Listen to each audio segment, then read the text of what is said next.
Chapter 21 Nebos Revelation. The roar of dust set Captain Nebo's teeth on edge. The idea that one of those arrays of light could end his life pulled his attention until his better habits kicked in. He began to ask himself what form of visible light those streaks of dust were as his eyes began to process them. Some called him a nerd, others knew a coping mechanism when they saw it. He went through various observations of biological function, so finely tuned that his nation's machines were put to shame. The work of art that was the mind took it off of the environment he found himself in. The laws of aerodynamics ruled in his favor as their new aircraft scanned the desert floor. His visor switched to infrared, and body heat was made distinct from the cold nights of the desert floor. Light drew his attention, and with the impassive gesture of discovering a brighter color, he found it and pulled the trigger. He felt nothing. He didn't even panic. His mind put itself in a place where it was comfortable seeing that what was below him as odd lights and colors that his visor could pick out. The moment he acted on it, he found himself comfortable. He found the noise irritating and wondered if there was a way where he could cancel noise and replace it with music. He dimmed 5 other lights before the thought had even been stored in his ever-growing log of ideas he fully intended to act upon. The airship began to pivot and made its way back to their camp. He lowered the barrel of the gun and began to reach back to his notebook. He tried to adjust himself into an upright position so he could start noting his thoughts. The shaking wasn't helping, and the failed attempts only discouraged him further. He rolled his eyes, and another round of turbulence passed and forced his pencil through the paper. "Could you please?" A bright flash cut him off and briefly made everything go dark. The battlefield was easier to process from a distance. In a moment, the dirt, activity, and intense demand for personal safety made everything a task you had to focus on. He remembered what he was taught and began muttering equations to distract himself as he found a suitable crow's nest to hold up in until their signal had been picked up. He reached frustratingly to his belt, looking for his LOC. He waited for the light to turn green, and then stood up to find a place where he'd be useful. Those he didn't know but shared appearances with moved in from various sides and waved him down to make sure he was okay. He patted his chest and legs along with a thumbs up, and a routine began. The hours upon hours of exercises of retrieval and disposal became boring even to him. This had made the company first sergeant laugh. He grinned as he imagined him still doing the paperwork even now, and wondered if he had given any thought to what he had recommended the night before. For the life of him, he wondered if he could even remember what he'd said. A large rock face came into view, and he started making his way over to it. Those around him searched the downed, looking for wounded men and women, as he simply moved on. A medic tried calling him back, but he decided not to look. He focused on what he needed to do and kept himself focused on what had to be done. He made his way up and began thinking where he'd have the greatest field of vision. Instead of looking around, he tried thinking back to the maps and photos taken before he had gone airborne. He pushed himself up and settled on northeast as he began looking for the moon. He reached up to his visor and began joking to himself how he was the only one who thought of a way to see better during a night raid. That was going to cost something someday. He continued to engage himself in anything and everything but his immediate surroundings until they demanded something from him. He saw from the corner of his eye a small silhouette and instinctively pointed his rifle at it. For reasons he could only reflect on later, he didn't pull the trigger. "Who's there?" He couldn't see in the dark and quickly moved to turn on his visor. It was a child. A long moment passed before blinking, and was surprised to realize it was the first human shape he had acknowledged since he left the base. He took half a step back to see if he would react. He had forced himself into a corner and was hiding, yet wasn't crying. He simply made himself as small as he could next to a small stone and stick that looked like he was protecting. He eventually lowered his rifle and drew breath to speak. But then he saw the child's tail and realized it was actually a creature. His reactions weren't as knee-jerk this time. He began thinking what to do with this liability. It could push him off the edge if he turned his back on it, or even end up throwing the rocks he had gathered. It wouldn't be a threat as it stood, so he decided not to treat it like one. He soon saw another airship approaching and shined its light on his active signal. They eventually sat down, and 2 soldiers came to escort their captain to his ride home. "We're glad you survived that crash, sir. Would you like to—" They drew their weapons up and saw the child. He raised his hand and shook them off. "It's no threat. Just leave it be." The soldiers shook their heads. "It's a liability, sir. We can't let it go back for more of them." Nebo let out a brief sigh and threw his rifle over his shoulder. "Then take it prisoner." They looked at each other and back at him. "Sir, that's—" He cut them off. "An order. I don't care what it is. We're not shooting it until it's old enough to shoot back." One of them groaned and made their way to bind the child. To its credit, it didn't run. He allowed himself a moment to admire that. When they joined him on the airship and shoved the faunus into a corner, he tried resting his head on the wall as it made its way back to a soft bed.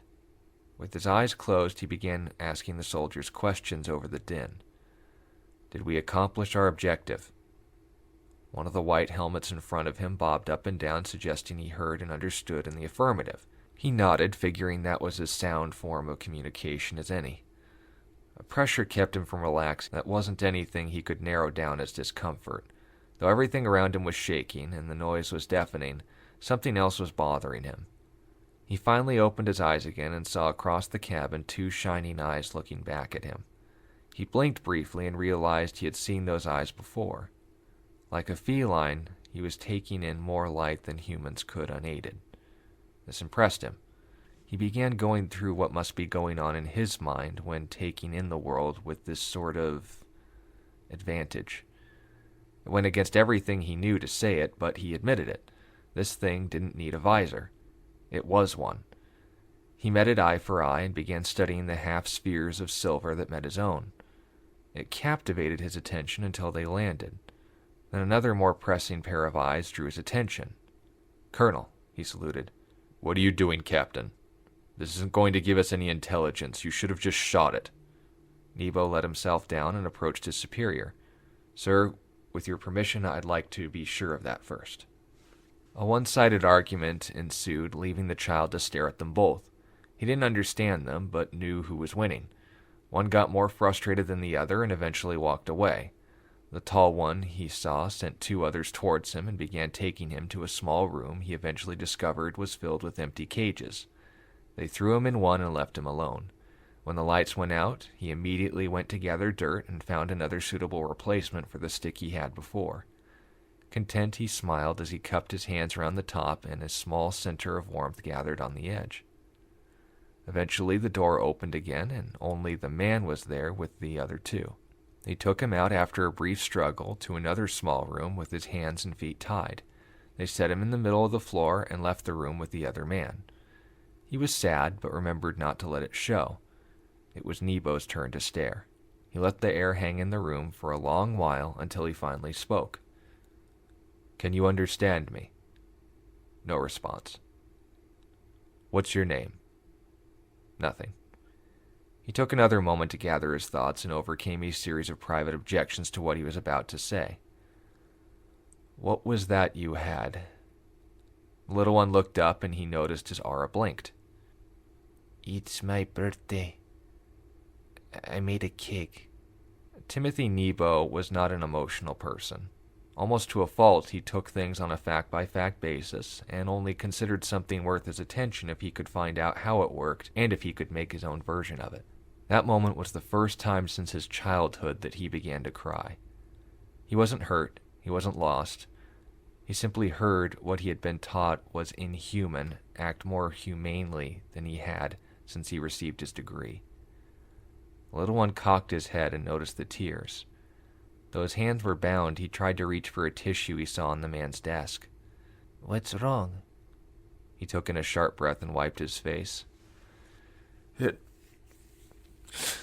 It's my birthday, too." The little boy smiled. "Would you like one, too?" Their exchange was interrupted by the man he was talking to before. "It's time to get some information, Nebo. Get to work." He obviously didn't look at him or the streaks across his still dusty face. The little boy looked back and saw him shaking his head. He fell back on his seat and cupped his hands over his eyes. Another moment passed before the faunist asked Nebo another question. What did he mean? Nebo let out a sharp breath and stood up. He meant I have to torture you for information about your friends and family. The words coming out of his mouth in that order were still new to him given the subject, but he found himself adjusting to this new perspective quickly. Come on, or do you need someone to drag you? He cautiously began to step forward, and the lights became dark. A rack of instruments drew his attention on the wall, and the man set him upright on a chair. He stared at the instruments for a few moments longer until turning to the boy. What's your name again? Realizing what was about to happen, his face hardened and he began to brace himself as only one of his age could. Eshpenez. Captain Nebo smirked.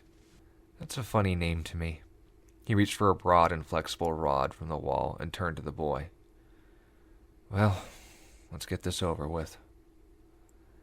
15 minutes had passed since the last time he had lightly poked his shoulder and asked him a random question. It was confusing, but he wasn't about to let his guard down yet. Another nudge came. What's the name of your kingdom? Nebo asked absently as he sat in a nearby chair reading a manual of sorts. The boy didn't answer.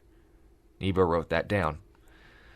Well, that's an hour of consistent interval pressure applied to the left sternum in a deprived environment. No intel given. I guess that's all we can do for today. And without another word, he reached for something in the desk and set it on the table. Shaking his head in what seemed to be an attempt to get into character, he left him alone with a small white box. He eventually made his way over and found a note. Instead of written language, he drew a little cartoon that he recognized the shape of and decided to open it up. The smell alone intoxicated him. He had never known the taste of chocolate, and the closest he had come to sugar was recovered rations that occasionally included dessert. This was something beyond what he had known food could be, and quickly closed it again lest he damage such a treasure. He made his way back to where he was set before and waited.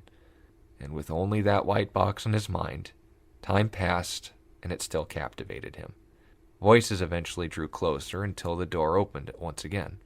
Nebo made his way in, disappointed to see it still unopened. With a gesture, he pointed out to Ashpenez it was a gift, the first he had ever received outside his own family.